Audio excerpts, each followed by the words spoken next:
পৃথিবীর সবথেকে বড় এবং উত্তপ্ত মরুভূমি সাহারা প্রায় 92 লক্ষ বর্গ কিলোমিটার এলাকা জুড়ে রয়েছে শুধু মাইলের পর মাইল উত্তপ্ত বালু এবং পাথর। এখানে জীবন প্রায়ই অসম্ভব। কিন্তু আপনি কি জানেন, আজ থেকে প্রায় 11,000 বছর আগে এই জায়গাটি কিন্তু এরকম ছিল না। হ্যাঁ, আপনি ঠিকই শুনছেন। যেখানে আজ এক ফোঁটা জলের জন্য হাহাকার, সেখানে এক সময় ছিল বিশাল বিশাল হ্রদ, অ্যামাজনের মতন ঘন সবুজ জঙ্গল, আর মাইলের পর মাইল বিস্তৃত নদীপথ। সেখানে ঘুরে বেড়াতো বিভিন্ন উপজাতির মানুষ এবং বন্য পশু পাখিও। কিন্তু হঠাৎ এমন কি ঘটলো যার কারণে এই সবুজ স্বর্গ আজ পৃথিবীর সবথেকে বড় এবং উত্তপ্ত মরুভূমিতে পরিণত হয়েছে? আর এই বালুর নিচে এমন কি ভয়ঙ্কর সত্য লুকিয়ে আছে?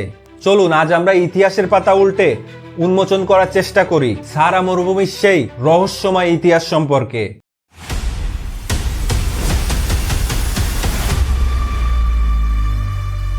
বিজ্ঞানীরা যখন প্রথম দাবি করে যে সাহারা একসময় সবুজ ছিল, কিন্তু তখন অনেকেই তা বিশ্বাস করতে চাননি। কিন্তু প্রকৃতির কাছে নিখুঁত প্রমাণ আজও রয়ে গিয়েছে।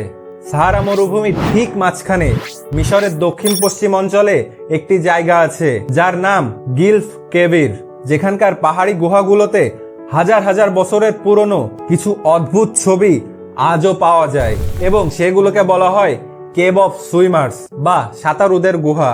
বন্ধুরা, ভালো করে লক্ষ্য করুন, এই পাথরের দেওয়ালে স্পষ্ট দেখা যাচ্ছে মানুষ সাঁতার কাটছে।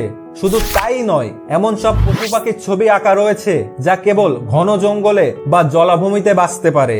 আধুনিক স্যাটেলাইট প্রযুক্তির সাহায্যে বিজ্ঞানীরা যখন সাহারার বালুর নিচে স্ক্যান করে, তখন তারা অবাক হয়ে যান।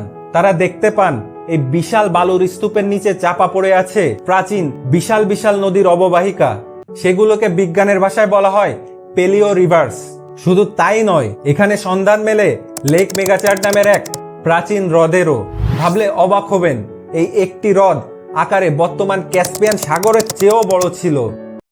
তাহলে এখন প্রশ্ন আসে, এত পানি, এত জঙ্গল, এত জীবন হঠাৎ গায়েব হয়ে গেল কিভাবে? সাহারা মরুভূমি হওয়ার পেছনে মূলত দায়ী ছিল পৃথিবীর এক অদ্ভুত মেকানিজম। আমরা সবাই জানি পৃথিবী সূর্যের চারিদিকে ঘোরে এবং নিজের অক্ষের ওপর কিছুটা হেলে থাকে। কিন্তু এই হেলে থাকার পরিমাণ আবার সবসময় কিন্তু একই থাকে না। প্রতি 20,000 থেকে 25,000 বছর পর পর পৃথিবীর এই ঘূর্ণয়ন কোণ বা অক্ষ পরিবর্তিত হতে থাকে। একে বিজ্ঞানের ভাষায় বলা হয় অক্সিয়াল প্রিসেশন। আজ থেকে প্রায় 11,000 বছর আগে পৃথিবীর এই হেলে থাকার কারণে পৃথিবীর উত্তর গোলার্ধ সূর্যের অনেক কাছে চলে আসে। এর ফলে আফ্রিকার ওপর সূর্যের আলোর প্রভাব তীব্রভাবে পড়ত এবং ল্যান্ডমাস বা ভূখণ্ড প্রচন্ড গরম হয়ে যেত, যার প্রভাবে ভূখণ্ডের কাছের বাতাস গরম হয়ে উপরে উঠে যেত, যা পরবর্তীতে ভারত মহাসাগর এবং আটলান্টিক মহাসাগর থেকে জলীয় বাষ্পপূর্ণ ভারী বাতাস আফ্রিকার ভেতর প্রবেশ করতে শুরু করে। একে আমরা বলি আফ্রিকান মনসুন বা আফ্রিকার বর্ষাকাল। এবং এই তীব্র বর্ষার কারণেই সাহারার বুকে নেমে এসেছিল এক সবুজ বিপ্লব এবং মাইলের পর মাইল জুড়ে তৈরি হয়েছিল নদীনালা আর বনভূমি। কিন্তু প্রকৃতির এই নিয়ম চিরস্থায়ী ছিল না।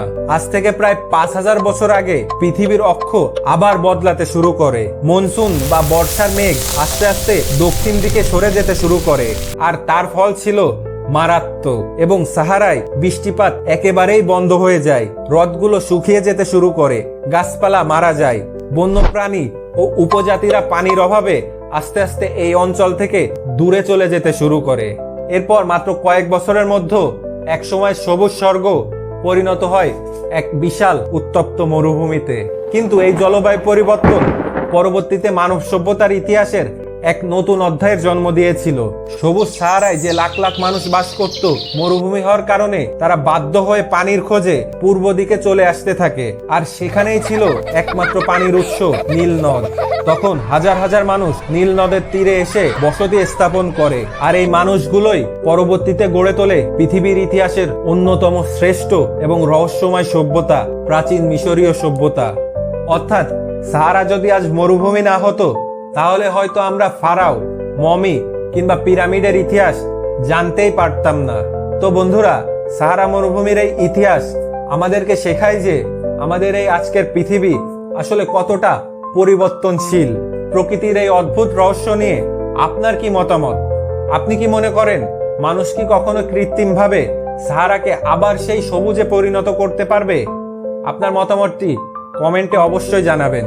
আজকের ভিডিওটি যদি আপনার ভালো লেগে থাকে তবে একটি লাইক দিন এবং এমন আরো তথ্যবহুল ভিডিও পেতে চ্যানেলটিকে সাবস্ক্রাইব করুন। দেখা হচ্ছে পরের ভিডিওতে। সবাইকে আল্লাহ হাফেজ।